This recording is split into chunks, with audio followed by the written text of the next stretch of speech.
Hello, everyone. This is Kelly Ann Worthington for my weekly training. Today's topic is debt to income ratios. So, we're going to be talking about how your debt to income ratios can affect your mortgage pre approval, your purchase price, and what they even are. So, I appreciate your time. I'm a senior loan officer with Cross Country Mortgage, and my contact information will be at the end, but you can reach out anytime, 7 days a week, 8 a.m. to 10 p.m. So, let's go ahead and get started.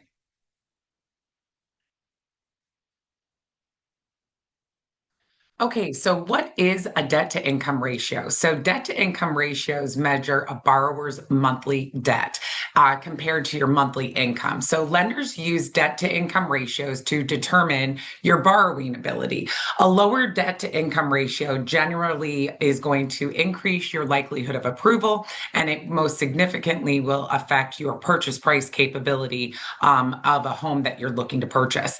Debt to income ratio allows lenders to evaluate your financial risk, and it's one of the most important indicating factors in getting pre approved. So many buyers tend to focus on their credit score, but they don't focus on their monthly debts. And so that's something that really gets kind of not talked about, and why I wanted to do this topic today. Okay, so how is debt to income calculated? So, what you want to do on a piece of paper is you want to take a list and write down every single monthly debt that you would have show up on a credit report. So, things that don't count for that are things like your cell phone bill, utility bills, your rent, etc. None of those are going to be factors calculated for debt to income, okay? What is going to be calculated is things like your credit cards, car loans, student loans, etc. So what you want to do is write down all of those monthly minimum payment requirements, and then you want to divide that by the total monthly debt by your total income, your total usable income. So on one side, you have all of your monthly payments that are reporting on credit. On the other side is your total usable income. And you want to use your gross income. So for example, if you make a salary of 50,000, you don't want to calculate 50,000 divided by 12 minus your taxes and social security, et cetera, that comes out. You don't want to take your total pay stub deposit that's put into your bank. We use your gross income for your W 2 income, not your net income after taxes and things are taken out. It's important to know that not all income is usable. Okay. So you want to check in with a lender. You're welcome to check in with me to have a conversation of how you get paid, what type of pay, is it usable or not, so that you know what income to calculate. And we'll talk about that a little bit more in a minute. So, what we do is we use those factors to calculate front end ratios along with back end ratios. So, for example, if when you write all of those debts down, they total $2,000 or more, then and let's say you make $6,000 a month, you want to divide the 2,000 by the 6,000, and that's going to come up with your total debt to income ratio. So in that financial example, your debt to income ratio would be 33%. So you want to make sure to talk to a lender that you trust to understand what your actual like usable income is. So to give an example, when we talk, sorry, my nose is itching. When we are talking about usable income, so let's say you're self employed and you are an Uber driver and you just started a few months ago, that is not usable income because an Uber driver is a 1099 employee, and all self employed independent contractors require a minimum of 2 years in that income source being claimed on tax returns to be able to use that income. Or let's say that you get paid a base income hourly, but you also get paid a bonus or commission, which have to be averaged out. Bonuses, commissions, and overtime require 12 to 24 months, depending on the scenario, before we can calculate those into your income to be used. And it's also important to understand in that scenario that the employer has to, on what we call a WVOE, a written verification of employment, they have to confirm that it's likely to continue. They don't have to guarantee it, but there's a box for bonus, overtime, and commission where they have to say if it's likely to continue or not. And if they don't check yes next to that box, we can't use it. So those are some examples of how we might or might not be able to use income. Also, let's say you're somebody who has a more than one job, right? So you have a full-time job and you have a part-time job. The government has a rule that regulates and states that in order to use more than one income for a borrower, for that individual, they have to be at both jobs for a minimum of 24 months each for us to use more than one income. Otherwise, we can only use one or the other. So those are examples if you might want to have a conversation to determine what is my usable income so that you're factoring these numbers correctly. Front end versus back end ratio. So there's two different ratios when you go to get pre-approved for a home loan. One is called the front end debt to income ratio or housing expense ratio, HER. The other is your DTI or back end ratio, debt to income. So your housing expense ratio is just what is your income versus what you can afford as a mortgage payment. Typically, they want that number to stay under 30%. Now, if you have a super low risk factor file, the government will sometimes allow you to go up to 35 or even 45%. Okay. The housing expense ratio, when we're talking about what that payment is that it's determining, so let's just use the 30% example. It's determining that 30% of your usable income can be your total mortgage payment. And what do we mean by total mortgage payment? We mean the principal, the interest, the property taxes, the homeowner's insurance, and if there's any HOA fee, that's included in that as well. So that payment has to stay in within that, for this example, 30% of your total income. Now, the back end ratio or debt to income ratio includes all the monthly debts, reporting on credit, plus the new monthly mortgage payment. Those have to stay under a specific ratio as well. And we'll get into what those ratios are in a second. So monthly debts on credit can be things like your credit cards, your car loans, student loans, collections outside of medical debts. Medical debts are not included in your debt ratios. They can affect your credit score, but we don't have to count medical debts as part of your debt to income ratio. And any other current properties you own. And this part's really important.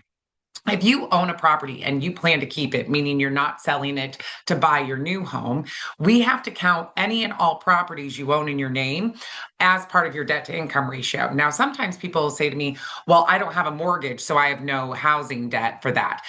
You're correct that you don't have a mortgage debt, but we still have to count the property taxes, the homeowner's insurance, and any HOA fees on any properties you're keeping while buying the new home as part of that debt to income ratio. So just know that all of those things factor into DTI. Now, when discussing affordability, focus on your total monthly obligations, not just the mortgage payment, because you want to make sure. One thing I always talk to my clients are they might be able to afford a home that's $400,000 based on the debt to income ratio, but they might only want a total monthly payment that's in a $300,000 range when they're factoring in what their total of their monthly debts and obligations are.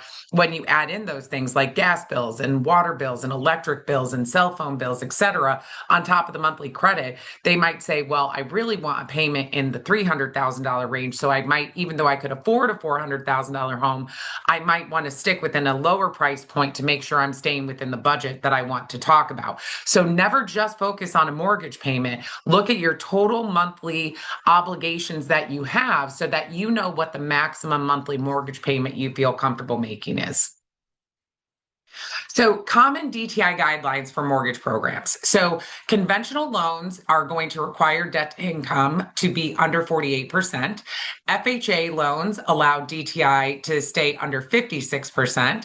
VA loans have flexible requirements. And what does that mean? So VA loans don't have a set DTI guideline that you can't go above, where conventional and FHA do. So VA is more flexible for their veterans and active servicemen and women because of the fact that they don't have those specific guidelines. So all that matters is when it runs through the system, does it say approved and eligible? So they don't really have a guideline set number like the other loan types do. USDA has loan specific limits, but they typically want your debt to income to be under 40%. Occasionally they'll allow it to go up to 43, but typically under 40. And it's important to understand that strong credit can sometimes offset DTI ratios. Doesn't mean you could go over that 40 48% or 56%. But it's important to know that just because a loan type allows that maximum ratio doesn't mean that you will be approved to maximize that ratio. So, for example, I've seen a borrower who had an FHA loan, which allows up to 56% on ratios, but the findings from the government would only allow them to go up to 50, not 56. It would deny anything above that. So just know your credit scores, your credit history, all of the different factors, your job history, your amount of money you have in the bank are all factors that determine if it's going to allow you to maximize that ratio or not. So that's why I always say that just because the ratio's there does not mean you're always going to be able to qualify for it. It's just the maximum guideline that they allow. So debts that can impact mortgage approval. So credit cards, right? So a lot of times people are like, well, I pay 125, and I say, well, just because you pay $125 a month doesn't mean that's the minimum they require. And they go, well, yeah, they require 50. So when it comes to credit cards, just know that we are required to use whatever the monthly minimum payment is that the credit card company is putting on your monthly statement. That's why it's really important as you're preparing to buy that you try to keep those credit balances low, because the lower your credit balance on your credit cards, the lower the monthly payment is going to be that's showing up on credit, which will then allow you a lower DTI to allow you a higher purchase price capability. Auto loans and car leases, so they're looked at the same in regards to what counts as monthly debt. It's just whatever your monthly payment is. It's important to know there are a lot of people that co-sign car loans for, say, their children or for a spouse. If you are going to co-sign ever on a car loan for somebody else, and you know that you're going to be planning to purchase a home in the upcoming 1 to 2 years, it's really important, if possible, for you to have the person that you co-signed for make the payments directly to the car company themselves out of their bank account. The reason why is if they don't do that, if they give you cash for you to make the payment, if it gets made out of an account that has both of your names on it instead of just theirs, or if you're the one making the payment, we are required to count that debt. However, if they're making the payment themselves out of a bank account that you, as the person about to buy a home, are not on, directly to the car company where we can get the bank statements to prove those payments, we sometimes are able to exclude that debt from your debt so that it doesn't affect you. And that sometimes can apply to mortgages as well. Student loans. So this one's a little bit trickier. Essentially, if you have a student loan that has a monthly payment, it's just whatever the monthly payment is that counts towards debt. If you have a student loan that is in forbearance, where it shows up as a $0 payment right now, a lot of people think that means we don't have to count the debt, and that's actually not correct. And they'll say, well, credit shows $0, and that's true. But the difference is that student loan might be in forbearance now, but it's not going to be in forbearance for the 30 years of your mortgage note. So that's why the government has requirements. Even if it's at zero on credit, we typically have to count half of 1% of the total balance as the monthly payment. VA and USDA have different calculations for that, but typically just assume half of 1% of whatever the total loan balance is what we would have to count as the monthly debt, unless there's a payment already there. Personal loans that you take out, it's whatever the monthly payment is. Child support and alimony obligations, even if you only have 3 months left, if it's going to close for you purchasing a home before those debts are done, that obligation remains and the debt remains. So if you are making child support or alimony payments, you have to count them as debt. But also, please note, just because they might not come across on a pay stub withdrawal, don't try to not disclose that to your lender, because they will find it, and then that could get you denied if we have to add those debts in that we weren't aware of. So always make sure to understand, don't ever lie about debts that are not that you think might not be showing up. You want to make sure your lender knows about everything, because the underwriter will find it once a loan gets accepted and goes through the background checks of the underwriter. So it's important to disclose everything up front to make sure that everything we're seeing is what's supposed to be on there.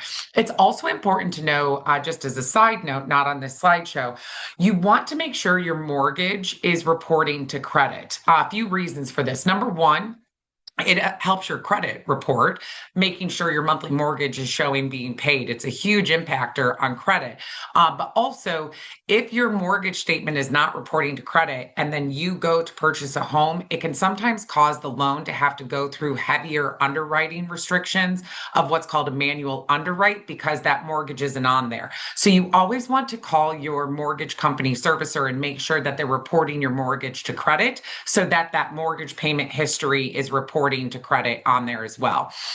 Just know for collections, like we talked about, medical are excluded, but any collections that are in collections right now, even if you're not paying on them, we have to count 5% typically of the total balance owed. And then any properties owned, like we discussed, we have to count the monthly mortgage payments if there are any home equity lines of credit, debt has to be included, property taxes, homeowners insurance, HOA fees, etc. Now, if you are planning to sell your home as a contingency to buy the new home, meaning that you are going to use the equity of a pending sale and have a pre-approval that's contingent on the home sale, then we don't have to count any of the mortgage debt, any HELOCs that are going to be paid off when you close that property, property taxes, insurance, HOA fees, none of that gets factored into your debt to income because it's going to be closing at least one day prior to the purchase of the new home closing. So that's an important thing to know as well. So just remember, keep balances low on revolving credit, keep minimum payments low, even a few $100s of extra money added into your debt can significantly impact your purchase price capability. How you can improve your DTI. Pay down credit card balances like we talked about. Please avoid major financial purchases before buying a home. For example, as I've discussed on multiple training videos, you never, unless you absolutely have to, you never want to buy a car first and then get your home afterwards within 12 to 24 months, if at all possible. Car payments are extremely high. They eat up a ton of that debt availability that you want for purchasing power. So it's very different to go buy a car after a home. They don't have the same rules and requirements and restrictions as home purchasing does. So if you can help it, always buy a home first. If you're planning, things coming up in the next 2 years, buy a home first, get the car second. Okay. Make sure to pay off small installment loans. So anything that has low balances, if you can get those taken care of and it's not going to affect the money that you need to buy a home, get them taken care of. Avoid opening any new credit accounts within 24 months of purchasing a home. And it's also important to understand even though Klarna and Afterpay and Affirm do not show up on credit reports, the lender will see them because of the bank statements, and we have to either add them to credit to count as debt, or you are going to have to provide a ton of documentation on where the balances are, if they're paid off to zero, their truth in lending documents. So do yourself a favor the 24 months before purchasing and avoid all of those. So if you're wondering what those are, a lot of stores are allowing people to do installment payments of like make the purchase this, but make it in 4 payments instead of paying it in full immediately. So those still have to count towards debt if they're not going to be closed and paid off before you close on a property. So just it's better to try to avoid any and all opening of new credit lines, payment plan agreements, etc., within 24 months of purchasing a home. And by no means, once you get an accepted offer, just because you were pre-approved does not mean you own the home. So do not, during the home loan purchasing process, until you physically have signed your documents with the title company at close and have the keys in your hand, don't buy furniture, don't buy appliances or vehicles before you physically have closed on your home and gotten that, because that can automatically be pulled up as an undisclosed debt on the underwriter's tracking. And then we have to add that debt, and it could potentially deny your loan if you're close to your higher debt to income ratios. So if you're a realtor watching this and not a buyer watching this, some strategies for helping buyers. Number one, recommend a pre-approval before home shopping. So many buyers just want to just immediately start looking for homes. The problem is a lot of times they might be looking at homes that they either can't get pre-approved for, or they don't even know the mortgage payment would be much higher than what they are going to be comfortable making. Online mortgage calculators are always wrong. Do not use them. Get them with a lender to talk about getting pre-approved before they shop for a home. Another important pro tip that I always recommend is, especially, and it'll help you build up your CRM, right? To build up your client base and prepare them for buying in the future. When you know somebody might want to purchase a home within 1 to 2 years, you want to go ahead and make sure to tell them to go talk to a lender.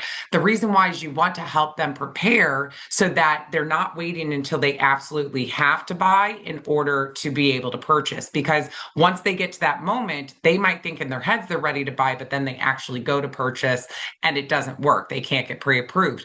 So if you have them talk to a lender 1 to 2 years before they're going to purchase, the lender that you trust, I would love to be that one, obviously, will allow them to prepare for them to get ready to make sure they have their game plan ready. Discuss budget expectations as early as possible because, like we said, they might think they want to buy a $400,000 home, but they might not want a $400,000 payment. So it's really important to set realistic expectations with buyers on what those payments look like. Connect your buyer with a trusted lender like myself. Help clients understand affordability limits. And the best realtor advice is to educate buyers on financing from day one. It is more important than going to look for homes or sign buyer agency agreements. You need to make sure they understand their financial situation when they're getting ready to purchase so that they don't run into issues once they get an accepted offer and that contract is signed. So, closing thought. A buyer's debt to income ratio can determine whether they qualify, how much they can qualify for, and what loan options are available. So realtors who understand this are going to better help guide their clients and help transactions close smoothly. However, one step further for me on that is that a realtor that understands having a trusted loan officer can be more accurate and a teammate in that process and help your clients have an even better scenario when they go to purchase. So thank you so much for joining me during this training session. My virtual business card link is on the screen. You can use that QR code to get my virtual business card. My direct phone number is 440-465-9457. And my website is applywithkellyann.com. Hope you guys are having a great day and thanks so much. Bye.